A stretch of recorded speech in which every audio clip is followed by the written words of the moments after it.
सावधान।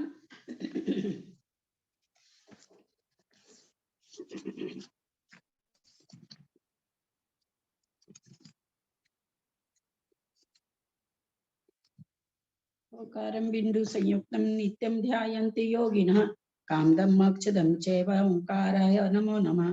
अविरल शब्द घनौघ प्रक्षालित सकल भूतल कलंका मुनिभिरूपासि तीर्था सरस्वती हरतु न दूरितम् अज्ञानतिमिरान्धानां ज्ञानाञ्जन शलाकया चक्षुरुन्मिलितं येन तस्मै श्री गुरुवे नमः। श्री परम गुरुवे नमः। परंपराचार गुरुभ्यो नमः। सकल कलुष विध्वंसम शेषाम परिवर्धकम धर्म संबंधकम भव्य जीव मन प्रतिबोधकारकम पुण्य प्रकाशकम पाप्रणाशकमिदं शास्त्रम श्री गोमटसार जीवकांड नामधेयम। अष्ट मूल ग्रंथ करतार श्री सर्वज्ञ देव वास्तुत्तर ग्रंथ करतार श्री गंधर देवा प्रति गंधर देवास्तेषां वचन बचो अनुसारता मासाद्य पूज्य श्री नेमिचंद आचार्य वीरचंद्र शास्त्र श्रोत्र सावधानतया शृण्वन्तु।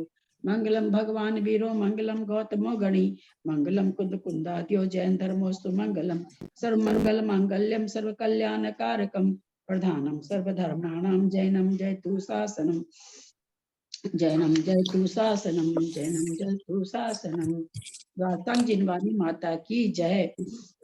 परम मांगली ग्रंथ गोमटसार जी जीव कांड जी की जय। नेमीचंद आचार्य की जय। टीकाकर्ता मुख्तार रत्नचंद्र मुख्तार जी की जय। अढ़ाई दीप में विराजमान सभी आचार्य उपाध्याय सर्व साधु के चरणों में नमोस्तु नमोस्तु। सभी माता जी हरेका जी के चरणों में बंदामी बंदामी बंदामी। सभी छुल्लक छुल्लिका एलक के चरणों में इच्छामी इच्छामी इच्छामी। सभी प्रतिमाधारी के चरणों में वंदना वंदना वंदना। ग्रुप में विराजमान सभी पूज्य जनों का सादर चरण स्पर्श सादर जय जिनेन्द्र। हम गोमटसार जीव कांड जी का स्वाध्याय कर रहे हैं। स्वाध्याय करते हुए हम विशेष करके 13वें गुना स्थान का स्वाध्याय। गिल्ला कपड़ा सिद्धम शुद्धम पणमिय जिनिंद वर्णेमि चंद्रमकलंकम गुणरयन भूषणुदयम जीवस्य परुवणम वोच्छम।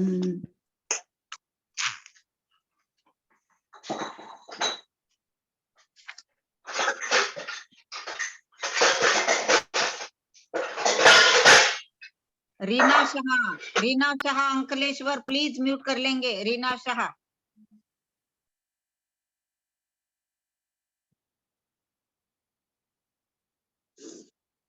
Page number 102।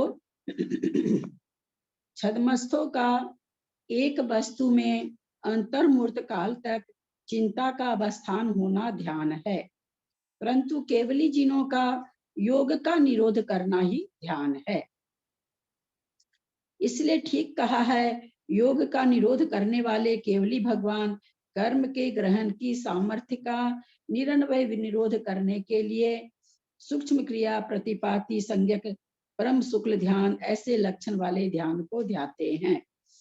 योग का निरोध कर रहे हैं, योग का निरोध करके और जो कर्म ग्रहण करने की जो सामर्थ्य है, सातावेदनी ग्रहण कर रहे हैं निरंतर, उसको निरन्वय करने का निरोध करने के लिए कि लगातार जो आ रहा है उसका निरोध करने के लिए सूक्ष्म क्रिया प्रतिपाती ध्यान करते हैं, यानी सातावेदनी को आने से रोकने के लिए और योगों का निरोध करने के लिए सूक्ष्म क्रिया प्रतिपाती शुक्ल ध्यान हो रहा है। इस प्रकार ध्यान करने वाले परम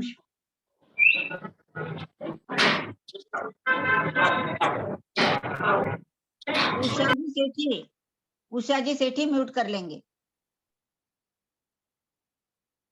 इस प्रकार ध्यान करने वाले परम शुक्ल ध्यान रूप अग्नि के द्वारा प्रति समय असंख्यात गुणी श्रेणी रूप से कर्म निर्जरा का पालन करने वाले तथा स्थिति कांडक घात का और अनुभाग कांडक घात का क्रम से पतन करने वाले, अभी तो स्थिति कांडक घात चल ही रहा है, क्योंकि सत्ता में बहुत सारी प्रकृतियां बैठी है, 85 प्रकृति बैठी है जो 14वें गुण स्थान में नष्ट होगी, तो उनमें स्थिति भी है, उनमें अनुभाग भी है।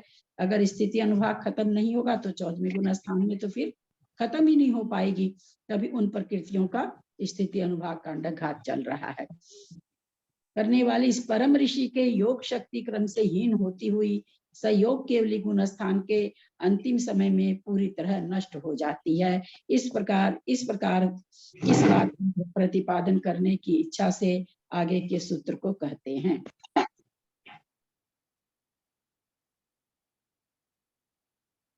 कृष्टि वेदक 6 सहयोग केवली, 6 क्या लिखा हुआ यहाँ पर, कृष्टि वेदक 6 सहयोग केवली जिन कृष्टियों के अंतिम समय में असंख्यात गुणों का नाश करता है।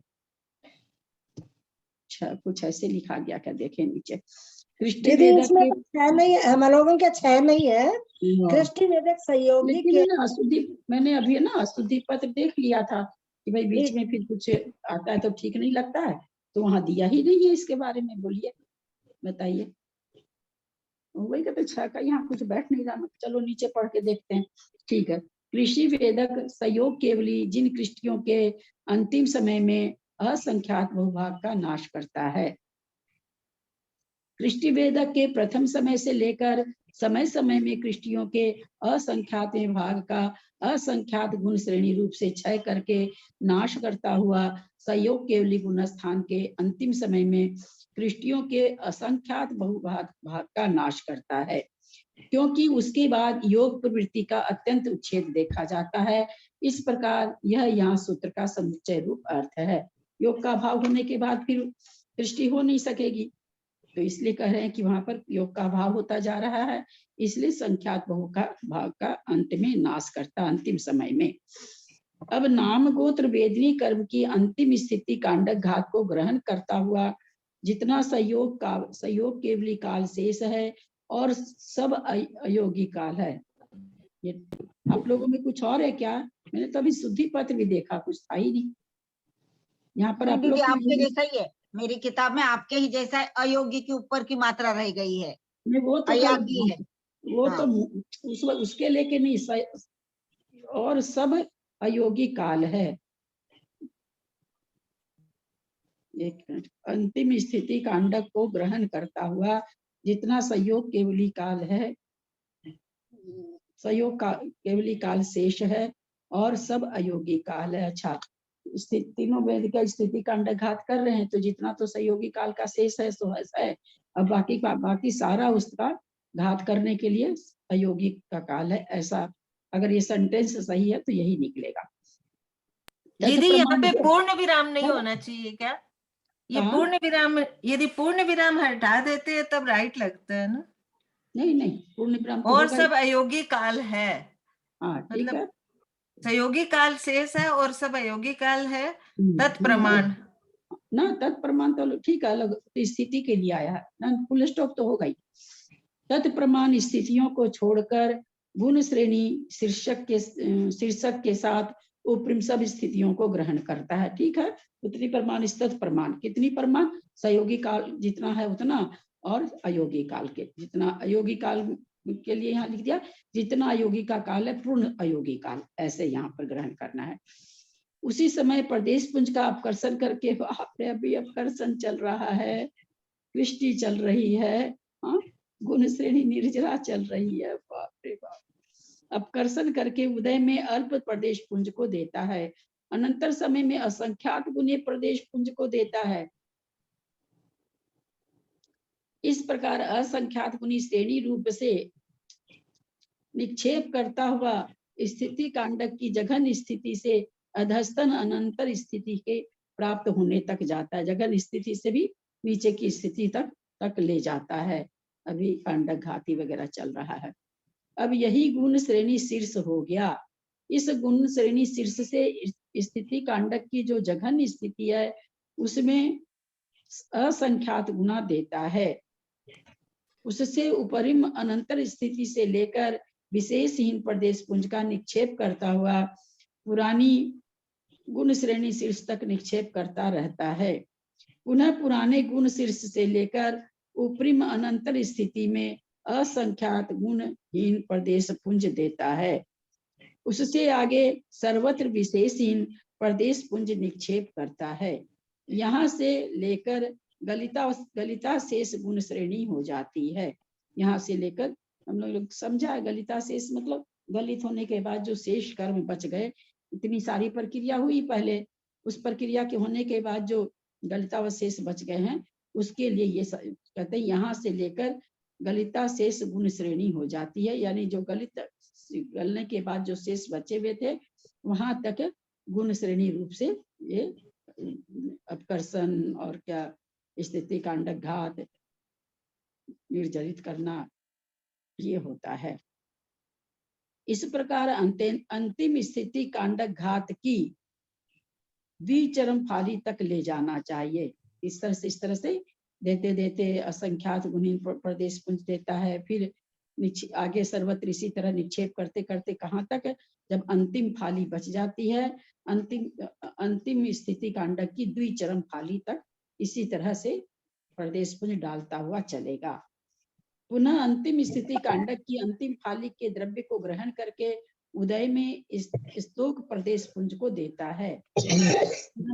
तदंतर समय में असंख्यात गुणे प्रदेश पुंज को देता है। अब जो द्रव्य बच गया सत्ता में, उसको कैसे खिलाया जा रहा है, उदय कर करके। अभी तक तो द्रव्य कितना अच्छा, जितना उदय में आ सकता था योग केवली जिनके, अभी तो योग केवली जिन बने ही नहीं है, संयोग केवली का अंतिम समय है, तो जितना समय था उससे ज्यादा था प्रदेश पुंज, तो ऊपर प्रदेश पुंज को दे दे करके खिला दिया गया। अब जो प्रदेश पुंज बना है, बचा है, वह सारे उदय में ला करके खिला रहे हैं। तो क्या लिखे, पुनः अंतिम स्थिति कांडक की अंतिम फाली के द्रव्य को ग्रहण करके उदय में स्तोक प्रदेश पुंज को देता है। तदनंतर समय में असंख्यात गुणी प्रदेश पुंज को देता है। इस प्रकार असंख्यात गुणी श्रेणी रूप से निर्जरा करता हुआ अयोग केवली के अंतिम समय तक जाता है। अयोग केवली के पूरे समय तक प्रदेश पुंज दे दे के असंख्यात गुणी प्रदेश पुंज दे दे करके और उसके सत्व को खत्म कर रहा है। अब इसी समय में योग निरोध क्रिया और संयोग केवली के काल की समाप्ति होती है। अब जाकर के समाप्ति हुई है, योग निरोध हुआ है और संयोग केवली के काल का समय खत्म हो गया। इतना कुछ करने के बाद इससे आगे गुण श्रेणी और स्थिति घात और भाग घात नहीं है, केवल अध स्थिति के द्वारा असंख्यात गुणी श्रेणी रूप से कर्म निर्जरा का पालन करता है। अभी भी असंख्यात गुणी श्रेणी रूप से हो रहा है। किसका, जो एकदम नीचे की स्थिति बचे, अध स्थिति नीचे की स्थिति द्वारा ऐसा ग्रहण करना चाहिए। यहीं पर साता वेदनीय के प्रकृति बंध की विच्छुत्ति होती है तथा 39 प्रकृतियों की उदीर्णा विच्छुत्ति जाननी चाहिए। उसी समय आयु के समान नाम गोत्र वेदनीय के कर्म स्थिति सत्कर्म रूप हो जाते। अब हुआ है आयु के समान तीनों कर्म की स्थिति 14वें गुण स्थान को प्राप्त हो गए हैं तब, यानी चारों कर्मों की स्थिति बराबर करने के बाद अयोगी नहीं बने हैं, अयोगी बनने के बाद चारों कर्म की स्थिति बराबर हुई है। इस बात का ज्ञान कराने के लिए आगे के सूत्र का आरंभ करते हैं। योग का निरोध होने पर स्थिति की अपेक्षा आयु के समान कर्म होते हैं, यानी योग निरोध होने के बाद मरे और स्थिति बराबर हो रही है चारों कर्मों की। दीदी इसमें इसके पहले वाला में जो आया है, पहली लाइन, द्रव्य को ग्रहण करके उदय में स्तोक प्रदेश पुंज को देता है। पहले तो मतलब स्तोक माने तो कम होता है ना, हाँ, तो कम प्रदेश पुंज को देता है, उसके बाद में असंख्यात गुणे प्रदेश पुंज को देता है। हाँ, जो अपने लोग की जो उदय की प्रक्रिया क्या है, वो पूछाकार है, पहले ज्यादा फिर कम। हाँ। लेकिन यहाँ पर सहयोग केवली के लिए आया कि पहले स्तोक देते हैं फिर उससे ज्यादा देते हैं। फिर ऐसा क्यों हो रहा है, क्योंकि इनकी विशुद्धि निरंतर बढ़ रही है ना, तो जितनी विशुद्धि बढ़ती जा रही है उतने इनके प्रदेश पुंज बढ़ते जा रहे हैं। अपनी भी जब परिणामों की विशुद्धि से 9वें गुण स्थान वगैरह में है, स्थिति कांडघात अंभाग कांडघात हमने पढ़ा था, ज्यादा होता है, आगे के समय में ज्यादा होता जाता है। सूक्ष्म कृष्टि से बाद पूर्व स्पर्धक से अपूर्व स्पर्धक, अपूर्व स्पर्धक से बादर कृष्टि से सूक्ष्म कृष्टि, ये सारे कार्य बढ़ते ही जा रहे हैं, तो परिणामों की विशुद्धि से बढ़ता चला जाता है। केवल समुद्घात क्रिया द्वारा तथा योग निरोध रूप काल के भीतर, केवली समुद्घात क्रिया द्वारा तथा योग निरोध रूप काल के भीतर स्थिति घात अनुभाग घात के द्वारा घात करने से शेष रहे नाम गोत्र वेदनीय कर्म इस समय आयु कर्म के समान होकर अयोग केवली के काल के बराबर उनका स्थिति सत्कर्म हो जाता है। यह उक्त कथन का तात्पर्य है। इस प्रकार इतने प्ररूपणा प्रबंध द्वारा कितना प्ररूपणा प्रबंध चला है, कितने पेज में चला है, संयोग केवली गुण स्थान का पालन करके उस काल के समाप्त होने पर यथा अवसर प्राप्त अयोग केवली गुण स्थान को प्राप्त होता है। इस बात का प्रतिपादन करते हुए आगे गाथा कहते हैं। ये अपना 13वें गुणस्थान का वर्णन हुआ। दीदी बहुत ज्यादा समय है, यानी कितनी क्रियाएं हुई 13वें गुणस्थान में? अपने को लगा छोटा सा ही गुणस्थान है। नहीं, 13वां गुणस्थान कौन कहता है छोटा सा? 13वां गुणस्थान तो पूर्व कोटि का है। हाँ, पूर्व कोटि। इतने सारे काम अभी चल ही रहे थे आखिरी तक, ये बोल रही हूँ मैं, कितने काम हुए। तो बाकी समय में ये काम थोड़ी चले, अंत के अंतर्मुहूर्त में सारे काम चले हैं। हाँ, ठीक ठीक। बाकी समय दीदी तो केवली समुद्घात करने के बाद कितना कुछ रह गया उनका। हाँ, केवली समुद्घात क्रिया चालू हुई है तब ये सारे काम हुए। उसके बाद हाँ, केवली समुद्घात के बाद वरना पढ़ते पहले तो यही पढ़ते थे ना, केवली समुद्घात किया उन्होंने और फिर उसके बाद इतना सब नहीं जानते थे पहले। 22 पेज में 13वां गुणस्थान हम लोग पढ़े हैं। 22 पेज में वो क्रिया किए हैं। करें कितने में करें, बाद कैसे में करें तो भगवान जाने, पर इतना 22 कुछ ये उसके बाद ये शय किया, ये केवल शय ज्ञान किया, के कितना बाद समुद्घात से लेके ये 14वां गुणस्थान पाने में 22 पेज की पढ़ाई हुई है। चलिए आगे की गाथा पढ़ते हैं। शीले सिम संपत, शीले तो सिम सभी केवलियों में ऐसे ही होता है क्या? हाँ? हाँ? हाँ? सभी केवलियों में एक जैसे ही होता है क्या? इतना ही हाँ, सभी में होता है, सभी इसके बिना कैसे? हाँ क्या? सभी को इतना करना पड़ता है मतलब? हाँ, सभी को करना 13वें पड़ेगा। गुणस्थान में। जो दीदी जो समुद्घात नहीं करते हैं उनको भी तो मतलब बिना हाँ, समुद्घात किए ये उनको सब भी करते करना होंगे। पड़ेगा, उनको भी उनको भी करना सब यही पड़ेगा। करना जो पड़ेगा। समुद्घात कर रहे हैं वो समुद्घात के बाद कर रहे हैं, जो समुद्घात नहीं कर रहे हैं वो वो 13वें वैसे गुणस्थान का जितना काल शेष रहने पर होना चाहिए उस समय करेंगे। करेंगे तो सबका योग निरोध तो सभी का होगा ना। योग निरोध तो सबको करना पड़ेगा।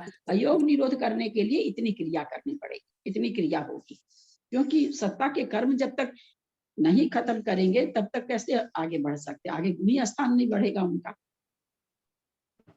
शीले सिम संपत्तो निरुद्ध निशेष आसवो जीवो कमरय विपमुक्को गए जोगो केवली होदी। शीले सिम संपत्तो निरुद्ध निशेष आसवो जीवो कमरय विपमुक्को गए जोगो केवली होदी। मैं पढ़ूं जी। संध्या जी गाथा का उच्चारण करिए। स्त्रीलेसिं संपत्तो निरुद्ध निस्तेष आसवो जीवो कम्मर्रय विपमुक्को गज जोगो केवली होदी। आपको किताब में गलत लिखा हुआ है या आपको गलत दिखाई दिया है? गज नहीं है, गए है। कम गए नहीं है, कम रहे है ना? तो इसमें आपको कम्मुक्को है, कम्मुक्को, और यहाँ गज जोगो गए है, गज नहीं होना चाहिए, उसको ठीक कर लीजिए। गज नहीं होगा, हाँ गए हाँ होगा, गए। यह है क्या? यह हाँ हाँ। शीले सिम संपत्तो, शीले सिम 18,000 शील को का कहाँ होता है पालन, कहाँ प्राप्त होते हैं? कोई भी जीव कहाँ प्राप्त होता है? जब अयोगी केवली जिन बन जाता है तब। तो शीले सिम संपत्तो 18,000 शील के स्वामित्व को, संपत्ति को प्राप्त कर लिया। ये 18,000 शील रूपी संपत्ति के स्वामी हो गए हैं।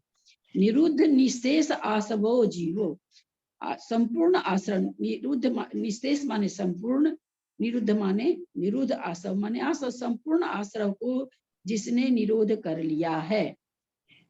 कमरय विपमुक्को, और जो कमरय कर्म रज से विपमुखो भली भांति विशेष है ना, विपमुखो एकदम भली भांति या पूरी आत्यांतिक जिसने जो रहित हो गए हैं, नूतन कर्म रज बनने वाले कर्म रज से जो रहित हो गए हैं। गए जोगो केवली होदी, गए माने रहित, जोगो माने योग, जो योग से रहित केवली होते हैं। कहते हैं जो जीव इस अयोगी गुण स्थान को प्राप्त कर लेते हैं, केवली होती, जीवो केवली होती, वह जीव केवली होता है। कौन सा? वो सीलोसीम संपत्ति जिसने 18,000 सील की संपत्ति को प्राप्त कर लिया है अथवा स्वामी बन गया है। निरुद्ध निशेष, निशेष माने संपूर्ण, निरुद्ध माने निरोध कर लिया है। किसको? आसवो, संपूर्ण आश्रव का जिसने निरोध कर लिया है। कर्मरय विप्रमुखो, कर्म रूपी रज से जो विप्र मुक्त है यानी पूरी तरह से मुक्त है, थोड़ा भी अब उनके नूतन बंधने वाले कर्म नहीं हैं। गए जोगो केवली होदी, गए माने रहित, जोगो माने योग, योग से रहित केवली होते हैं। जिसने सील के स्वामित्व को प्राप्त कर लिया है, संपूर्ण आश्रमों का जिसने निरोध किया है और जो नूतन बध्यमान कर्म रज से रहित है, वह गत योग केवली यानी अयोग केवली कहलाता है। उनके पास बध्यमान कर्मरज नहीं है, उनके पास कर्मरज थोड़ी है, कर्मरज है क्या उनके पास? सुमति दीदी प्लीज म्यूट कर लेंगे। सुमति जैन। नूतन कर्मरज, नूतन बध्यमान कर्मरज, नए बंधने वाले कर्म रूपी मल, उनको कर्म रूपी धूली से वो रहित हो गए हैं। तो इससे क्या समझे? उनके पास पुराने बंधे हुए कर्म हैं।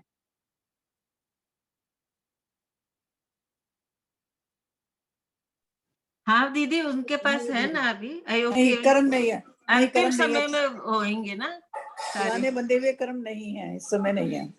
हाँ, पुराने है ना, बंधे हुए वो तो। कर्म इस समय नहीं है। नहीं, पुराने कर बंधे हुए सत्व में तो है, वो अंतिम समय में जाएंगे ना। हाँ, वो 85 कर्मों की जो सत्ता है, मतलब अयोग्य 85 के कर्मों, दो समय में, पहले समय और अंतिम समय में जाएंगे। 85 कर्मों की जो सत्ता है। अभी अयोग केवली के 85 प्रकृति का सत्व पड़ा हुआ है। पहला विशेषण है सिलेसी संपत्तो, अर्थात जिन्होंने समस्त,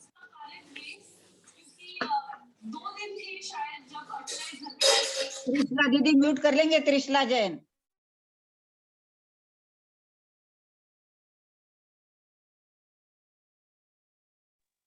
सिलेसी संपत्तो अर्थात जिन्होंने समस्त गुण और शील का स्वरूप से आधिपत्य प्राप्त कर लिया है, वे शीलों के ईश शीलेश कहलाते हैं। शीलेश का भाव शैलेश्य है। शंका, यदि शैलेश्य का यह अर्थ है तो इस विशेषण का 14वें गुण स्थान में प्रारंभ नहीं होना चाहिए, क्योंकि अनंत परमेष्ठी भगवान ने संयोग केवली अवस्था में भी सकल गुणशील के आधिपत्य को अपिकल स्वरूप से प्राप्त कर लिया है। अन्यथा संयोग केवली को अपरिपूर्ण गुणशील होने से परमेष्ठी बना प्राप्त नहीं हो सकता।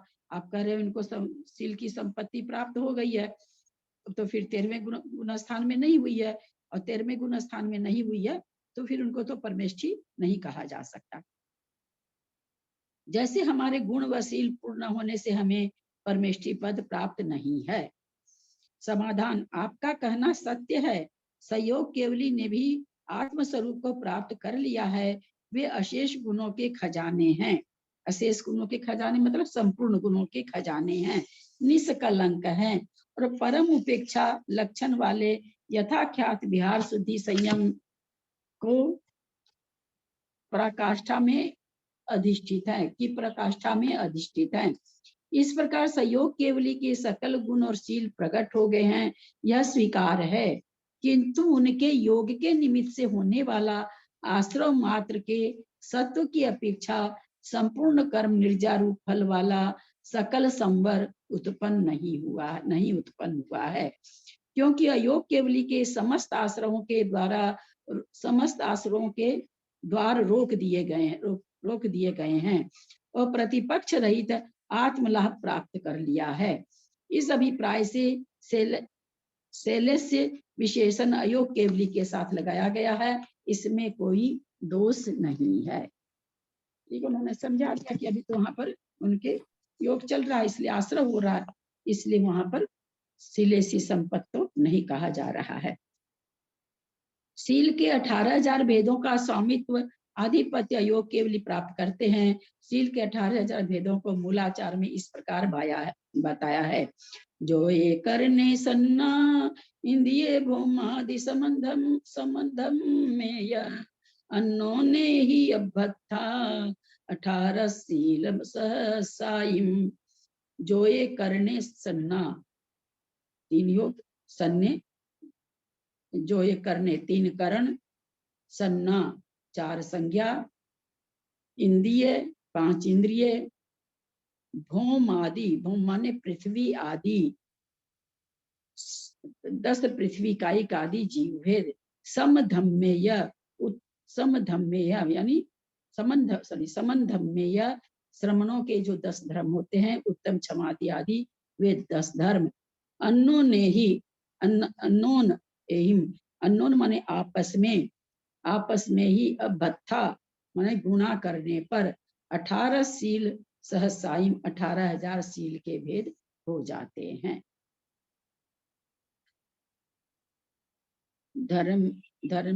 धर्मेर गुप्ति भी करण, ये तो संस्कृत लग रही है। धर्मे गुप्ति भी करण संज्ञाक्ष प्राण संयम, 18 सहस्राणि शीलान्योन्य संगुणे। धर्म गुप्ति भी 10 धर्म, 3 गुप्ति, करण 3 करण, संज्ञा 4 संज्ञा, अक्ष इंद्रियां 5 इंद्रिय, प्राण 10 प्राण, प्राणी संयम 10 प्राण 10 प्राणी संयम, 18 सहस्राणि शीलान्योन संयुग्ने, इनको परस्पर गुणा करने से शील के 18 सहस्राणि 18,000 शील के भेद होते हैं। ये कहाँ से लिखा गया है?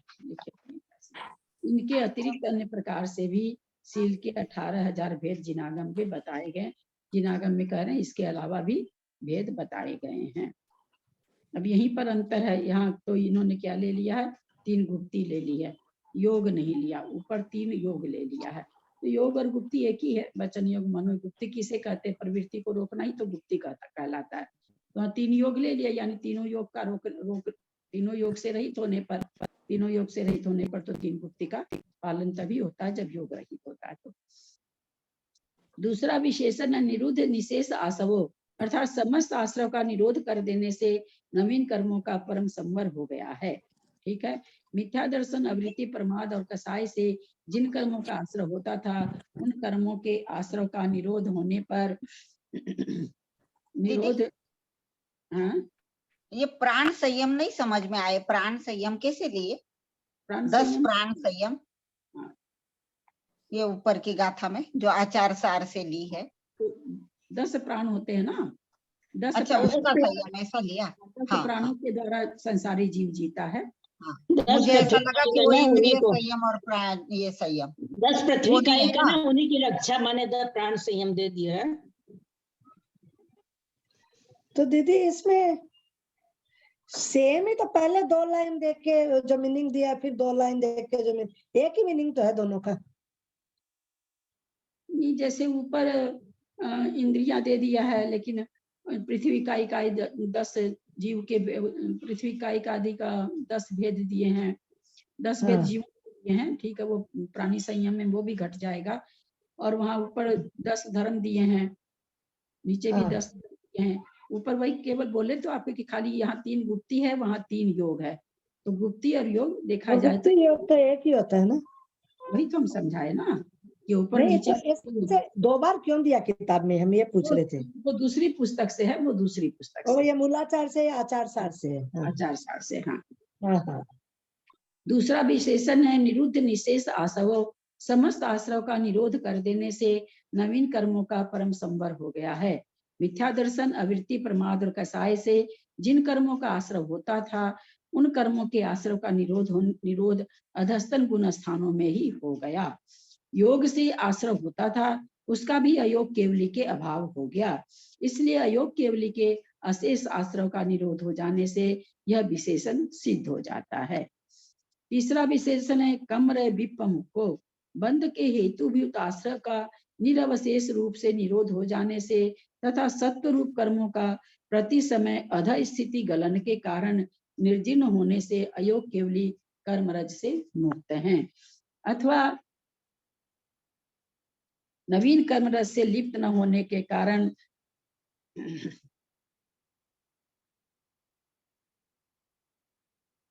लिप्त न होने के कारण कर्म रज से विमुक्त हैं। शंका, पुरातन कर्म अपना फल देकर अकर्म भाव को प्राप्त होते हैं, उनके फल स्वरूप जो आत्म परिणाम होते हैं, उन परिणामों के कारण अयोग केवली कर्म रस से लिप्त होने चाहिए। उन्होंने ऊपर अभी कहा था कि उदय में लाते हैं, उससे असंख्यात असंख्यात प्रदेश पुंज दे करके उदय में लाते हैं। तो यहाँ पर ये प्रश्न कर रहे हैं, जैसे हम लोग नहीं कहते भाई कसाय की उदय में कसाय हो जाती है ना, अच्छी तरह से बैठे हुए रहते हैं अपने लोग, कोई भी तरह का किसी भी तरह का निमित्त नहीं मिलता, शांति से बैठे रहते हैं। कोई अंदर ही अंदर कर्म का ऐसा उदय आता है कि बैठे ही बैठे हम थोड़े से अनमने से हो जाते हैं, थोड़े दुखी से हो जाते हैं, जबकि देखा जाए तो बाहर तो कोई भी कारण नहीं था, तो कर्म का उदय वैसा कुछ आया तो हमको उसका उदय आने से ऐसा हो गया। तो वही यहाँ पर कहना चाह रहे हैं कि पुरातन कर्म अपना फल देकर अकर्म भाव को प्राप्त होते हैं, उनके फलस्वरूप जो आत्म परिणाम होते हैं, उन परिणामों के कारण अयोग केवली कर्म रस से लिप्त होने चाहिए। जैसे बैठे बैठे हम क्रोधित हो गए तो हम उस समय मेरी आत्मा क्या कहलाएगा, ये जीव क्या कहलाएगा, क्रोधी कहलाएगा। तो वही यहाँ पर कह रहे हैं कि उस परिणामों से होने से अयोग केवली को तो कर्म रस से सहित कहना चाहिए, अपरहित कैसे कहते हो। समाधान नहीं, मोहनीय कर्म का अभाव हो जाने से शेष 4 अघात्या कर्म निःशक्त हो जाते हैं, अतः वे अपना कार्य करने में असमर्थ हैं। इनका क्या कह रहे हैं कि मोहनीय कर्म के साथ ही ये कर्मों की शक्ति प्रकट होती है, बाद में उदय में तो आते हैं पर ये उसके परिणामों को विचलित नहीं कर पाते, इनमें इतनी शक्ति नहीं होती। जैसे 10वें गुण स्थान का सूक्ष्म हम लोगों ने समझ रखा है कि वो उदय होते हुए भी लोभ का बंध नहीं कराता है, कषाय का बंध नहीं कराता, क्योंकि उसमें इतनी शक्ति नहीं रह जाती है कि नूतन मोहनीय कर्म का, चारित्र मोहनीय का बंध कराए। उसी तरह से यहाँ पर कह रहे हैं कि यद्यपि ये कर्म उदय में है पर ये इनमें इतनी शक्ति नहीं है। मोहनीय कर्म के अभाव, शंका, मोहनीय कर्म के अभाव में भी अघातिया कर्म अपना कार्य करते हैं, अन्यथा जीव का शरीर में रुके रहना आत्मा के अमूर्तिक स्वभाव का घात एवं ऊर्ध्वगमन स्वभाव का घात हो नहीं सकता।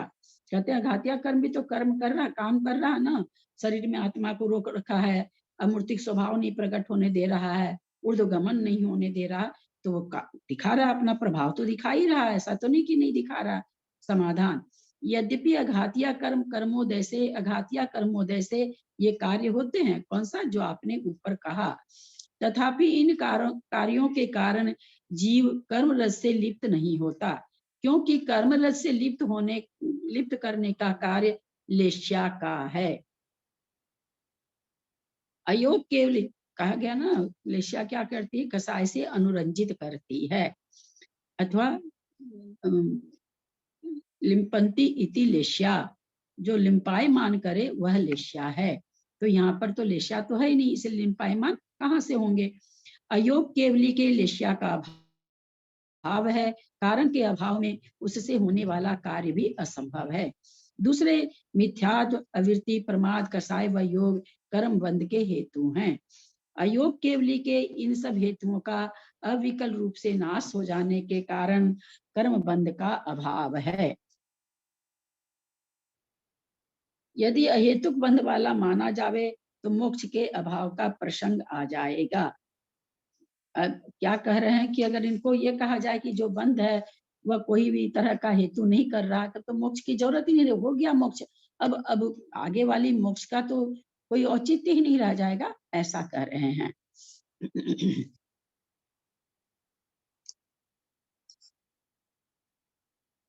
अयोग केवली समुच्छिन्न क्रियानिवृत्ति अर्थात व्यू परत क्रियानिवृत्ति नामक चतुर्थ शुक्ल ध्यान को ध्याते हैं। योग को क्रिया कहते हैं।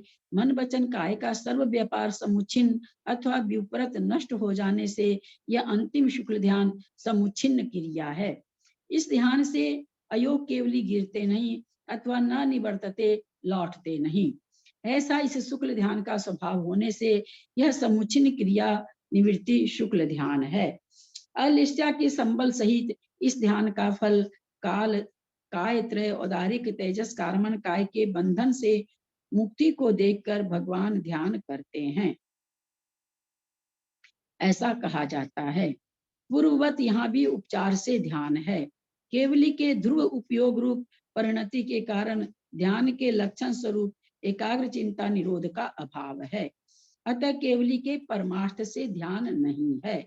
समस्त आश्रय द्वार का निरोध करने वाले केवली के अपनी आत्मा में ही अवस्थान होने का फल सर्व कर्मों की निर्जरा से प्राप्त ध्यान की प्राप्ति प्रतीति करनी चाहिए। कहा भी है, चतुर्थ स्याद योगस्य शेष कर्मच्छिदुत्तमं फलम स्याद भूतम धाम परतीर्था दुरासदम। शेष कर्मों को चतुर्थ स्याद योगस्य, चतुर्थ जो शुक्ल ध्यान है, शेष कर्म छिद शेष कर्मों को छेदन हेतु फलम अस्य अद्भुतम, इसका फल अद्भुत है। धाम, अद्भुत धाम को प्राप्त करना है। किसका? चौथे शुक्ल ध्यान का अद्भुत फल है। क्या अद्भुत फल है? मोक्ष धाम की प्राप्ति। पर तीर्था दुराशदम, और ये ध्यान जो पर तीर्था दुराशदम, मिथ्या तीर्थ वालों को, जो कि दुरासदम मतलब दुष्प्राप्य है। पर माने पर, दूसरे मिथ्या तीर्थ जितने हैं उन तीर्थों को यह जो मोक्ष है सो यह ध्यान दुष्प्राप्य है। नीचे अर्थ देखें, शेष कर्मों को छेदन हेतु योग केवली के चतुर्थ गुण शुक्ल ध्यान होता है। यह कठिनाई से प्राप्त होने वाला, इसका फल अद्भुत मोक्ष धाम की प्राप्ति है। यह ध्यान मिथ्या तीर्थ वालों को दुष्प्राप्य है। अयोग केवली गुणस्थान के काल का नाम शैलस्यद्धा है। इस काल का, उस काल का प्रमाण 5 ह्रस्वाक्षर अ ई उ ऋ ऋ उच्चारण मात्र है।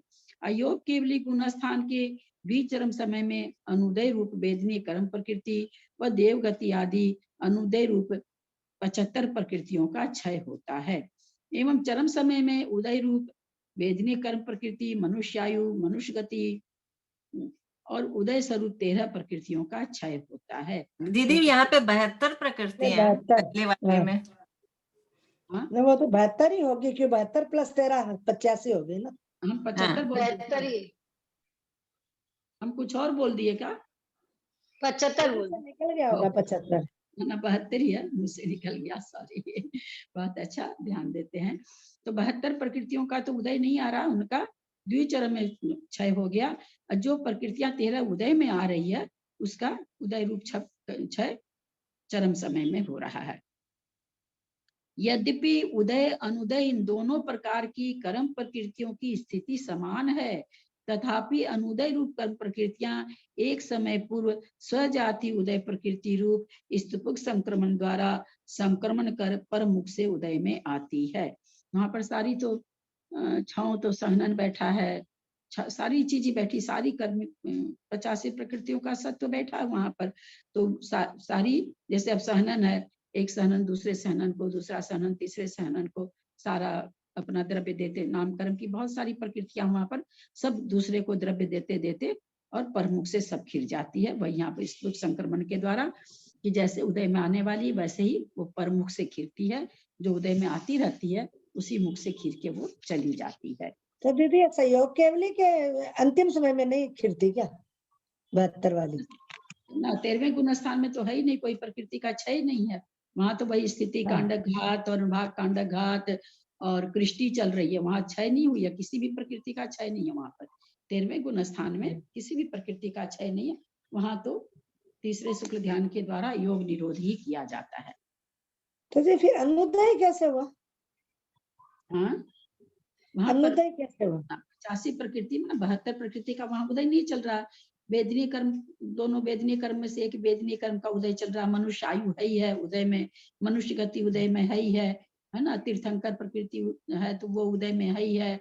और वहां पर आदेय है और क्या है, आदेय है और सुभग है शायद, ऐसे करके जो प्रकृतियां, तो वो तो बना ही हुआ ना। भगवान जो भी केवली है उनका जो सुभग शरीर से आश्रित है ना, शरीर से आश्रित जो 13 प्रकृतियां हैं, तो वो तो वो लास्ट में जब शरीर जाएगा तभी जाएगी, तो इसीलिए कह रहे हैं। और बाकी वाली प्रकृति उस समय उदय रूप नहीं है 72 प्रकृति, तो वो अनुदय रूप से खत्म हो जाती है। दीदी जो अनुदय रूप है वो सत्ता में है, ऐसा पकड़ेंगे क्या? जो दोनों अनुदय रूप 72 है, दोनों ही सत्ता में है ना, दोनों सत्ता में, दोनों की स्थिति भी समान है, परंतु जी। वो कह रहे हैं कि जो 72 प्रकृति है वो उदय में नहीं है। वो एक समय पहले क्या होती है, अपनी जाति की जो प्रकृति उदय में आ रही है, जैसे मान लीजिए कि जो वेदनीय कर्म है ना, वेदनीय कर्म एक तो साता साता उसमें दोनों है, तो एक का साता साता में से एक का पहले चला जाता है, एक का बाद में जा रहा, तो किसमें किससे चला जा रहा, वेदनीय कर्म के मुख से जा रहा। मनुष्य आयु, मनुष्य गति आदि जो भी बची हुई है, तो ये आयु तो उनके पास कोई है ही नहीं, लेकिन मनुष्य गति है नाम कर्म का भेद। अब नाम कर्म की जितनी प्रकृतियां और भी, जैसे सुभग है, आदेय है, और मुझे याद नहीं आ रहा है, पंचेंद्रिय जाति है, और सुस्वर भी होगी क्या दीदी? सुस्वर ध्यान नहीं आ रहा मुझे, स्वर तो नहीं। शायद ध्यान में नहीं है। तो ये जो 13 प्रकृतियां बची, इसमें नाम कर्म की ज्यादा है, और नाम कर्म की प्रकृतियां बची हुई है, तो वे सारा अपना क्या करते हैं, अनुदय रूप से वे सारा इनको अपना द्रव्य दे के निकल जाती है वो। बाकी जो 13 प्रकृति बचती है वो अंत समय में खत्म होती है।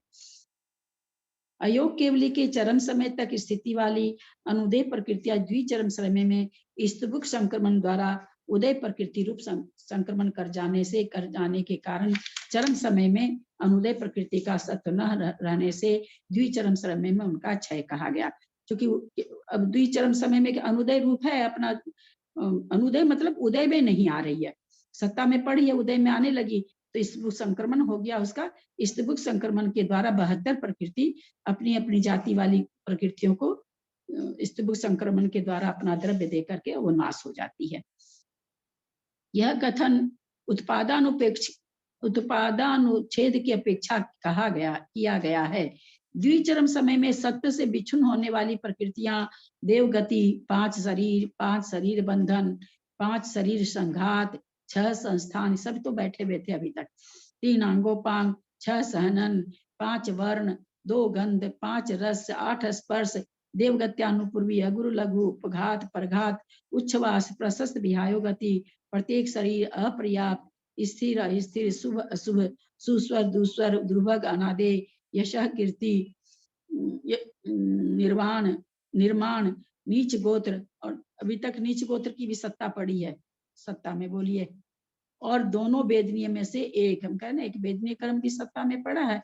अनुदय प्राप्त एक वेदनीय ये 72 प्रकृतियां अयोग केवली के द्विचरम समय पर्यंत होती है, वहां तक ये बनी हुई है। किंतु इन 72 प्रकृतियों के अतिरिक्त मनुष्य गत्यानुपूर्वी भी अनुदय प्रकृति है। अतः वीर क्यों मनुष्य गत्यानुपूर्वी, तो मनुष्य गत्यानुपूर्वी किसी और गति में जाते तो उदय में आते, तो कोई और गति में तो जा नहीं रहे, इसलिए इसका भी उदय तो कहाँ बनता है, गत्यानुपूर्वी का उदय विग्रह गति में बनता है, तो यहाँ कोई विग्रह गति तो है नहीं, इसलिए कह रहे हैं मनुष्य गत्यानुपूर्वी भी इनके अनुदय रूप से है। अतः वीरसेन स्वामी ने इस प्रकृति की भी सत्व विच्छुत्ति द्विचरम समय में बतलाई। अच्छा, वो स्पेशल कथन कर दिए कि मनुष्य गत्यानुपूर्वी का उदय आना चाहिए विग्रह गति में, विग्रह गति तो होनी नहीं है, तो वीरसेन आचार्य के द्वारा कहना है कि ये भी अनुदय रूप होकर से द्विचरम समय में चली जाती है। उदय रूप एक वेदनीय, साता असाता कोई भी रह सकता है। 14वें गुण स्थान में असाता उदय में आ रहा है, और हम लोग का कौन सा गुण स्थान है सो तो ईश्वर जाने, और हमारे असाता से हम सोचते हैं हम इतना पूजा पाठ करते हैं, इतना दान देते हैं, इतना स्वाध्याय करते हैं, फिर भी हमको असाता क्यों उदय में आती है।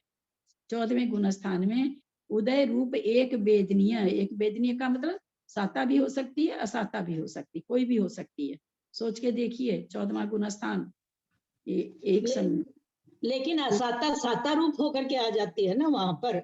ना ना ना ना ना ना ना ना, स्तुक संकरण वहां पर नहीं बताया गया था। यह कहा गया था कि जो समय पर बंध रहा है वो साता वेदनी का बंध रहा है। 13वें गुण स्थान में साता वेदनी का बंध रहा, साता बंध रहा, साता की बंध विच्छुत्ति कहाँ हो जाती है, साता वेदनी की बंध विच्छुत्ति किस गुण स्थान में, छठे गुण स्थान में, छठे गुण स्थान में हो जाती है। उसके बाद असाता वेदनी बंधता नहीं है, साता ही बंध रहा। तो चलो बहुत सारी प्रकृति बंध रही थी तो थोड़ा थोड़ा मिलता था। 13वें गुण स्थान में तो इसको भर भर के एक समय पर पूरा साता वेदनी को मिल रहा, और वो तुरंत उदय में आ रहा है। है ना, वो सत्ता में नहीं बैठता। सत्ता में जो बैठा हुआ ये अभी दिखाया जा रहा है, ये पहले का बैठा हुआ है, 13वें गुणस्थान का के समय का नहीं है। तो पहले की 6ठे गुणस्थान से पहले जो असाता वेदनी बंदी हुई थी, उसका सत्व पड़ा है अभी तक। दीदी यहाँ पे साता का यह भी सोच सकते हैं कि जो उपसर्ग आते ही और वो तुरंत मोक्ष जाते हैं ना, उपसर्ग केवल मोक्ष चले जाते हैं, उनके हिसाब से भी हो सकता है साता वेद, क्योंकि जब उपसर्ग आते हैं और वो एकदम अंतिम समय में वो मोक्ष जाते हैं। असाता वेदनी का कोई एक वेदनी है, कोई एक वेदनी से इनको इनमें फल थोड़ी देखा जाता है, इस समय फल थोड़ी दिखाई देगा। नहीं, जैसे उपसर्ग आते ही वो जो मतलब तुरंत ही मोक्ष चले जाते हैं ना, उपसर्ग होते। केवल ज्ञान के बाद तो उपसर्ग आता ही नहीं है। केवल ज्ञान नहीं, हो नहीं। जाता है उनको, तो केवल ज्ञान के बाद तो उपसर्ग आता ही नहीं है। नहीं, जो तो लास्ट में केवल ज्ञान होते ही मोक्ष जाते हैं, उनकी बात कर रही हूँ। केवल ज्ञान होगा अंतिम समय में जो एक मिनट, केवल ज्ञान होगा, केवल ज्ञान होने के बाद ये सारी कृष्टियां ये सब कौन करेगा? सारे कर्मों की स्थिति थोड़ी बराबर हो गई उपसर्ग करने से। अभी जो हम लोगों ने नहीं, मैं असाता वेदनी की बात कर रही हूँ कि असाता वेदनी भी दिखाया है। वेदनी की तो बात कर रहे हैं ना कि 13वां गुणस्थान तो अभी बहुत देर चल रहा है। किसी ने उपसर्ग किया, उपसर्ग अपने लोग क्या, जैसे अपने लोग अभी तक क्या जान रहे थे, समुद्घात होते ही 14वां गुणस्थान होता, यही जान ही रहे थे कि अंतिम समय में होता है, अंतर्मूर्त पहले और तुरंत फिर 6 अक्षर उच्चारण करो मोक्ष चले जाते हैं, इतना ही जान रहे थे। और यहाँ तो केवली समुद्घात के बाद कितने कार्य हुए हैं, कितने कार्य हुए हैं, और केवल ज्ञानी है और अंत समय में इनके ये हो रहा है। तो किसी के उपसर्ग करने से अगर केवल ज्ञान हो गया, तो केवल ज्ञान के बाद की तो बहुत सारी कार्य बाकी है ना। अब आप कहेंगे कि भाई आकाश से हो जाते हैं, नदी से हो जाते हैं, तो अपने लिए वो चीज हो सकता लगता है कि तुरंत हुए, पर उनके इतने कार्य घटित होते हैं। पर दीदी ये जो इतने कार्य हुए हैं, वो हुआ तो मतलब कुछ ही समय में ही हुआ है, अंतर्मूर्त में ही हुआ है, अंतर्मूर्त के अंतर ही अंतर्मूर्त में हुआ है। असाता वेदनी का उदय कभी भी नहीं आ सकता 13वें गुणस्थान में, सत्ता जरूर बनी हुई रहती है। 13वें गुणस्थान से साता इतना ज्यादा बंध रहा है ना कि वो आ ही नहीं सकती है साता उदय में। यहाँ कहने का उदय रूप एक वेदनीय, कोई भी एक वेदनीय प्रकृति उदय में है, क्योंकि ये तो 14वें गुणस्थान को प्राप्त मतलब मोक्ष जाने वाले हैं, चरम समय की बात है। तो चरम समय में किसी का उपसर्ग कहाँ से रहेगा? उपसर्ग के पहले उपसर्ग किया, केवल ज्ञान हो गया। दीदी इन्होंने जो 72 प्रकृतियां बताई ना दीदी पहले, उसमें एक अनुदय प्राप्त एक वेदनीय, 72 में एक अनुदय प्राप्त एक वेदनीय, और यहाँ बताया उदय रूप एक वेदनीय, ये 13 में उदय रूप एक वेदनीय, और वहां एक अनुदय रूप एक वेदनीय। तो वहां पर आप लोग पढ़ चुके हैं, आप लोग को याद नहीं रहता, लिखा ही हुआ है 13वें गुणस्थान में, सॉरी 14वें गुणस्थान के द्विचरम समय में एक वेदनी जाएगा, कोई भी एक जाएगा, ऐसा लिखा ही हुआ है। कोई कौन सी जाएगी सो नहीं, कोई एक वेदनी जाएगी, सत्ता रूप से है वो जा रही है।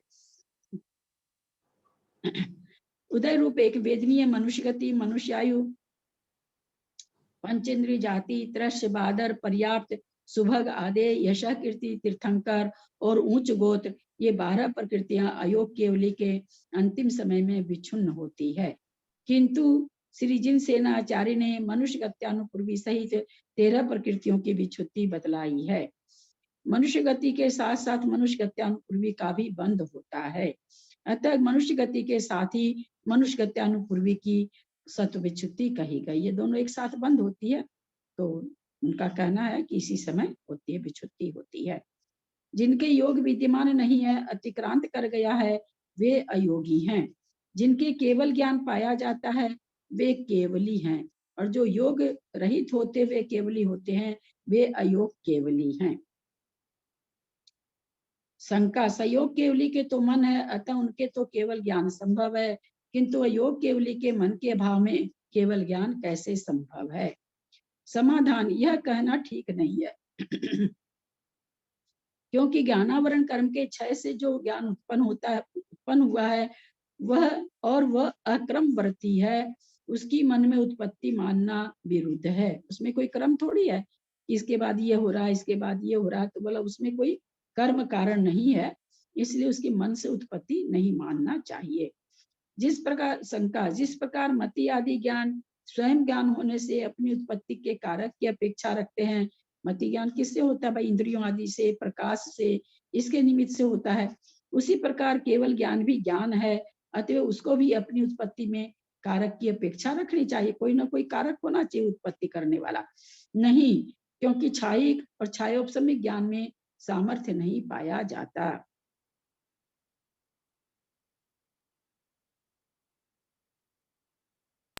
ये सामर्थ्य नहीं है, साधर्म है। साधर्म, वही तो हम सामर्थ्य बोल गए, हम कि हाँ, सामर्थ्य तो चलेगा नहीं, हम साधर्म है। साधर्म में लिखा हुआ है, हम इसको सामर्थ्य बोल गए थे तो इसीलिए रुक गए कि सामर्थ्य नहीं पाया जाता, ये क्या लिखती है, तब तक ध्यान गया कि साधर्म में लिखे हैं। शंका, अपरिवर्तनशील केवल ज्ञान प्रत्येक समय में परिवर्तनशील पदार्थों को कैसे जानता है? केवल ज्ञान तो बदलता नहीं है, एक जैसा ही रहता है, और पदार्थ हमेशा बदल रहे हैं। शंका समाधान, ऐसी शंका ठीक नहीं है, क्योंकि पदार्थों को जानने के लिए तद अनुकूल परिवर्तन करने वाले केवल ज्ञान के ऐसे परिवर्तन मान लेने में कोई विरोध नहीं आता। मैं मतलब जैसे जब षटगुणी हानि वृद्धि की बात चली थी बहुत पहले, 3 साल पहले, 3-3.5 साल पहले, तो मेरे मन में उस समय यही आया था कि जो षटगुणी हानि वृद्धि हो रही है, शायद कहीं कुछ इस तरह का प्रकरण आया है क्या। तो जैसे पदार्थ हैं, संसार के पदार्थ हैं, जीवों की संख्या है, जीवों के मोक्ष जाने की संख्या, गुण स्थानों के प्राप्त होने की संख्या, जो भी जितनी भी चीज है, तो उनमें जो षटगुणी हानि वृद्धि हो रही है, वही केवल ज्ञान में षटगुणी हानि वृद्धि मतलब हो जानी चाहिए। ऐसा मैं इसको मतलब पहले अपने मन में मानती थी, लेकिन खैर वो चीज नहीं है यहाँ पर। षटगुणी हानि वृद्धि होने का कारण कुछ और है शायद। ज्ञेय की परतंत्रता से परिवर्तन करने वाले केवल ज्ञान की फिर से उत्पत्ति क्यों नहीं मानी जाए? जब ज्ञेय के अनुसार ज्ञान चलता है तो फिर तो इसको फिर से उत्पन्न होना मान लेना चाहिए। भाई अभी 10 चीज को जान रहा था, अब चीजें 50 हो गई तो 50 को जान रहा है, तो उत्पत्ति मान लेनी चाहिए फिर से उसकी। नहीं, क्योंकि केवल उपयोग सामान्य की अपेक्षा केवल ज्ञान की पुनः उत्पत्ति नहीं होती है। मतलब केवल उपयोग की अपेक्षा थोड़ी केवल ज्ञान की उत्पत्ति हो जाएगी। वो तो जितना पदार्थ रहता है सबको जान लेता है। विशेष की अपेक्षा उसकी उत्पत्ति होते हुए भी वह विशेष केवल ज्ञान इंद्रिय, मन और आलोक से उत्पन्न नहीं होता है, क्योंकि जिसके केवल ज्ञानावरणादि कर्म नष्ट हो गए हैं, ऐसे केवल ज्ञान से इंद्रियादि की सहायता मानने में विरोध आता है। तो कह रहे हैं सामान्य से तो ऐसा नहीं है कि जो पदार्थ है सो पदार्थ के उपयोग सामान्य से केवल ज्ञान की उत्पत्ति आपने कहा मान लेनी चाहिए। तो बोला सामान्य से तो ये चीज नहीं होगा कि केवल ज्ञान की, लेकिन आप विशेष की अपेक्षा आप कर सकते हैं, क्योंकि पदार्थ विशेष उत्पन्न होते हैं, नाश होते हैं, लेकिन फिर भी उसके बाद भी चूंकि केवल ज्ञान इंद्रिय मन आदि की सहायता से उत्पन्न नहीं होता है, केवल ज्ञानावर नष्ट हो गया है, इसलिए इसको केवल ज्ञान में इंद्रादि की सहायता मानने में विरोध आता है। दीदी यहाँ पे ये आलोक शब्द आया है ना, केवल ज्ञान इंद्रिय मन और आलोक, आलोक पहले भी आया था, तो ये आलोक से अपन क्या लेंगे? आलोक की मतलब हम अभी किताब देख पा रहे हैं तो प्रकाश के कारण देख पा रहे हैं। अभी अंधेरा हो जाए तो दिखेगा क्या? तो हम लोग का ज्ञान क्या है? हम लोग का ज्ञान इंद्रियों और आलोक के बस में है, मतलब प्रकाश होगा। हाँ, आलोक मतलब प्रकाश। केवल ज्ञान को प्रकाश की जरूरत नहीं है। यदि केवल ज्ञान असहाय है तो प्रमेय को भी जाने, ऐसा नहीं है, क्योंकि पदार्थों का जानना उसका स्वभाव है और वस्तु के स्वभाव दूसरों के प्रश्नों के योग्य नहीं हुआ करते हैं। यदि स्वभाव में भी प्रश्न होने लगे तो फिर वस्तुओं की व्यवस्था ही नहीं बन सकती है। स्वभाव में अब कोई कह दे इस व्यक्ति का स्वभाव क्रोधी है, भाई इसका स्वभाव क्रोधी क्यों है? भाई स्वभाव है तो है। कोई आदमी बहुत ठंडा है, 1000 गाली भी सामने से दीजिए उसको कोई फर्क नहीं पड़ता। देखने वाले कहते बाप रे मिट्टी का माँ, तो इसको कोई फर्क क्यों नहीं, इसको फर्क पड़ता है। तो क्यों नहीं पड़ता? ये उसका स्वभाव है, उसमें क्यों थोड़ी लगेगा स्वभाव में, वो चीज यहाँ पर कह रहे हैं। दीदी एक बात और थी, जब अपन लोग बोलते हैं कि अवधि ज्ञान भी इंद्रिय और मन की सहायता के बिना होता है, तो केवल ज्ञान भी इंद्रिय और मन के दोनों ही तो मतलब वो विकल है, ये सकल है, ये सबको एक साथ जानता है इसलिए अलग हो गया। ये वो सबको जानता भी नहीं, और जानता भी तो अप्रत्यक्ष रूप से जानता, प्रत्यक्ष नहीं जानता है सबको, है ना। वो सारा अब श्रुत ज्ञान है, श्रुत ज्ञानी है जो, हाँ वो तो इंद्रिय और मन से होता है। इंद्रिय मन से सारे विषय को जानते, अप्रत्यक्ष जानते हैं, केवल ज्ञान, यद्यपि केवल ज्ञान की जितना उनका ज्ञान है, लेकिन वह अप्रत्यक्ष रूप से सारी वस्तुओं को जानते हैं, केवल ज्ञान प्रत्यक्ष रूप से जानता है। 14 गुण स्थानों में होने वाली आयु कर्म के बिना शेष 7 कर्मों की गुण श्रेणी निर्जरा। 14वें गुण स्थानों में, 14 में किस 14 गुण स्थानों में दीदी आपने एक तो छोड़ दिया है, यदि केवल ज्ञान ऐसा है तो। हाँ पढ़ दिया ना, पढ़ दिया है दीदी, पढ़ दिया, हो गया। प्रमेय क्या होता है दीदी? हाँ प्रमेय, प्रमेय, जैसे प्रमेय उसे कहते हैं जो अपने को दूसरे को बता सके, जनाने की शक्ति, दूसरे को ज्ञान कराने की। जैसे मान लीजिए दीपक है जलता हुआ, तो जलता हुआ दीपक दूसरे को ध्यान करा देता कि मैं यहाँ हूँ, है ना, अपने को। तो वही कह रहे हैं कि ऐसा है, जब केवल ज्ञान इतना बड़ा है तो क्या नाम, वह प्रमेय को भी नहीं जाने, जो वस्तु जानने में आती है उसको भी नहीं जाने। अगर वो असहाय है तो न उसके पास इंद्रियां हैं, न उसके पास आलोक है, ऐसा असहाय केवल ज्ञान है। तो जो जानने वाली वस्तु उसको प्रमेय माने, जो वस्तु अपने को बता रही कि मैं हूँ। प्रमेय मतलब जिस दूसरे को जनाने की शक्ति को प्रमेयत्व गुण कहते हैं। तो कहते हैं फिर उसको भी ना जाने, तो उसका उनका कहा कि ऐसा नहीं है, क्योंकि पदार्थों को जानना उसका स्वभाव है। असहाय है तो क्या हुआ, असहाय मतलब इंद्रियां और दीपक आलोक का सहायता नहीं ले रहा, असहाय है केवल ज्ञान। तो फिर केवल ज्ञान असहाय है, तो उसने शंका करी फिर तो प्रमेय को भी नहीं जानना चाहिए, जब असहाय है, न उसको इंद्रियां है, न उसके पास आलोक है। तो फिर उन्होंने उत्तर दिया इसका कि पदार्थों का जानना उसका स्वभाव है, और स्वभाव में कोई किंतु परंतु नहीं लगता, कोई शंका नहीं की जाती। कितना सुंदर उत्तर दिए हैं। 14 गुण स्थानों का फिर से वर्णन आ रहा लगता है। दीदी आज अब आगे करेंगे क्या? हाँ टाइम हो गया ना? टाइम हो गया, अभी ध्यान उच्चारण कर लेते हैं। सम्मतुपत्तिये सावय विरदे अनंतकम अस्ये दंसन मोहक वग्गे दंसन मोहक दंसन मोहक वग दंसन मोहक वगे कसाय सामगे यौ संते खवेगे खवगेय क्षीण मोहे जिने सुदव्वा संख गुणे दकमा तब विविरिया काला संकेज गुण कम्मा होंती। कल हो सकता है मैसेज डाल देंगे, हमको लगता है कल स्वाध्याय नहीं करा पाएंगे, हम ऑन कर देंगे, आप लोग और आगे गाथा का अर्थ वगैरह करिएगा। ले पाई तो जरूर ले लूंगी, पर मुझे लगता है कल मैं थोड़ी व्यस्त रहूंगी, तो हो सकता नहीं भी ले पाऊं। यदक्षमात्र पदवाक्यहीनं मया प्रमाद्यादि किंचनोक्तं तन्मे क्षमित्वा